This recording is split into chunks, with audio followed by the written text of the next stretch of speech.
I think everything's still good. How's it going, everybody? Uh, Friday Bible study. So I've just been ahead all week. So I'm just going to go ahead and stay ahead. Why not? And let me get set up. All right, there we go. We're all set up. How's everybody doing? Friday study performed on a Thursday night. I will say Friday's a little creepy for everything that I'm looking at. Uh, I wonder I think Mr. Big is going to be in DC at CPAC. Well, I know he was supposed to be there Thursday, Friday, Saturday, or something like that, but maybe tomorrow's the day he's speaking, or he's just going to be around there. And so they might stage the event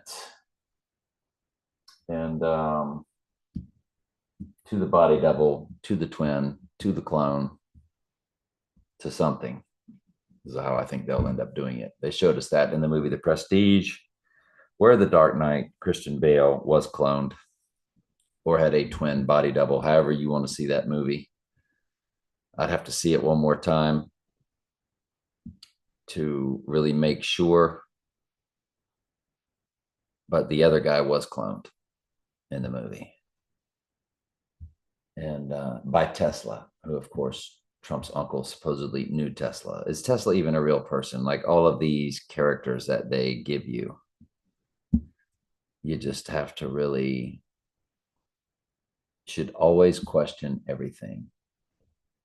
Anyway, for the first man didn't come from a woman, but the first woman came from a man, and a man was not made for a woman, but a woman for a man. For this reason, and because the angels are watching, a woman should wear a covering on her head to show she is under authority. But among the Lord's people, women are not independent of men, and men are not independent of women. For although the first woman came from a man, every man was born from a woman, and everything comes from God. Judge for yourselves. Is it right for a woman to pray to God in public without covering her head? Isn't it obvious that it's a disgrace for a man to have long hair? And isn't long hair a woman's pride and joy? For it has been given to her as a covering. But if anyone wants to argue about this, I simply say that we have no other custom than this, and neither do God's other churches. But in the following instructions, I cannot praise you, for it sounds as if more harm than good is done when you meet together. First, I hear that there are divisions among you when you meet as a church, not in a church, but when you meet as God's church. And to some extent, I believe it. But of course, there must be divisions among you so that you have God's approval, so that you who have God's approval will be recognized. Exclamation point. When you meet together, you are not really interested in the Lord's Supper. So he's definitely ridiculing them. It does read better in the King James to get an idea.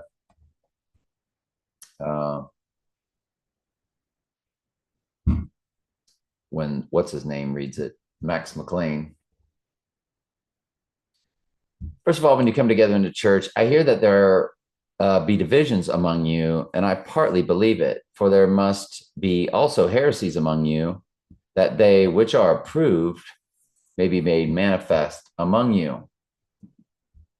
So, in other words, you have to be able when there's division, if it's righteous and unrighteousness, which causes a division, the righteous must stand out and defeat and conquer the unrighteous situation. When you come together, therefore, into one place, this is not to eat the Lord's Supper. Well, what is it for?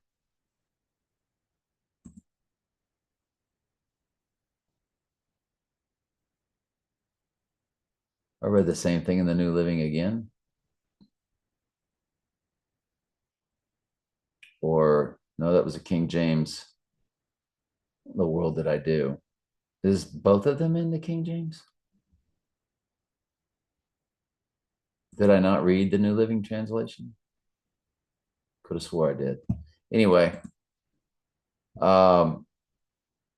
let's go ahead and get a little bit ahead of it, since this seems to be a compounding story that seems to bleed into tomorrow's study.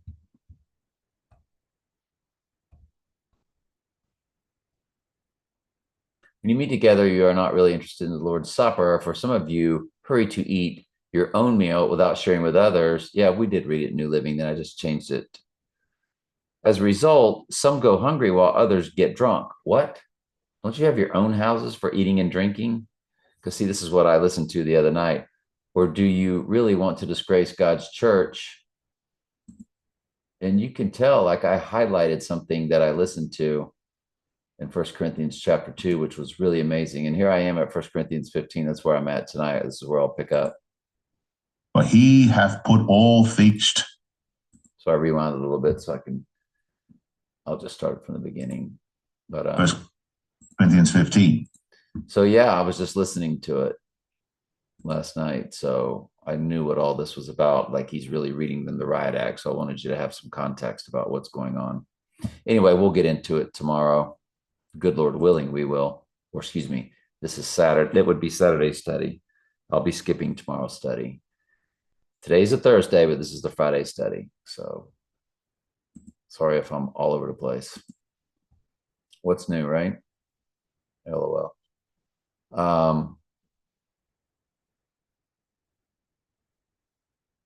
Is that? No. So, I see what I did. I thought that was the Bible study. I got rid of the New Living. Then I started reading the King James. I'll fix it. Anyway, Revelation 18, 1 through 7. Let's go. And after these things, I saw another angel come down from heaven, having great power, and the earth was lit with his glory. And he carried mightily with a strong voice, saying, Babylon the Great is fallen, and is become the habitation of devils, and the hold of every foul spirit, and cage of every unclean, hateful bird. For all nations have drunk the wine of the wrath of her fornication. Again, it's Mystery Babylon. It's the divine feminine spirit. It's that great city where they killed Jesus, killed the prophets, and the Antichrist set up shop to perform the abomination of desolation. And it's also the shape-shifting Satan to the female goddess in the technology as Mother Nature, Mother Earth. And the kings of the earth have committed fornication with her, and the merchants of the earth have waxed rich through the abundance of her delicacies. And I heard another voice from heaven saying, Come out of her, my people, that ye be not partakers of her sins, and that ye receive not of her plagues. For her sins have reached unto heaven, and God hath remembered her iniquities. Reward her even as she rewarded you, and double unto her according to her works, in the cup which she hath fulfilled, to her double. So double up the consequences. Anyway, how much she hath glorified herself. Again, this she, this her, is layered three ways. It's Mystery Babylon the Great, the mother of all harlots. It's that divine feminine spirit of Satan that's running the earth. Satan, he has appeared to them as the she, as Mother Nature, Mother Earth in the technology and how he communes with them. He has shape-shifted. He has transed.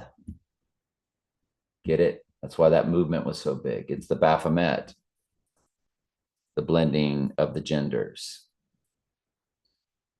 It is the great city of Babylon, is also the her that I believe that was in yesterday's study, and the day before, so we went over that.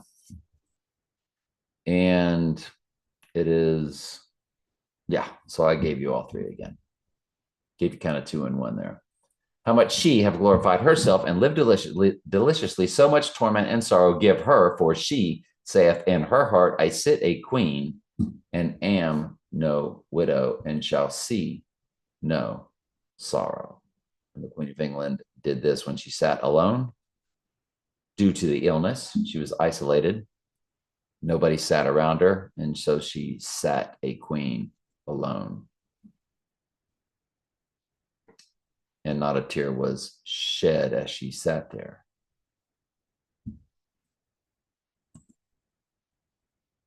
The Queen of England, I sit a queen, I am no widow.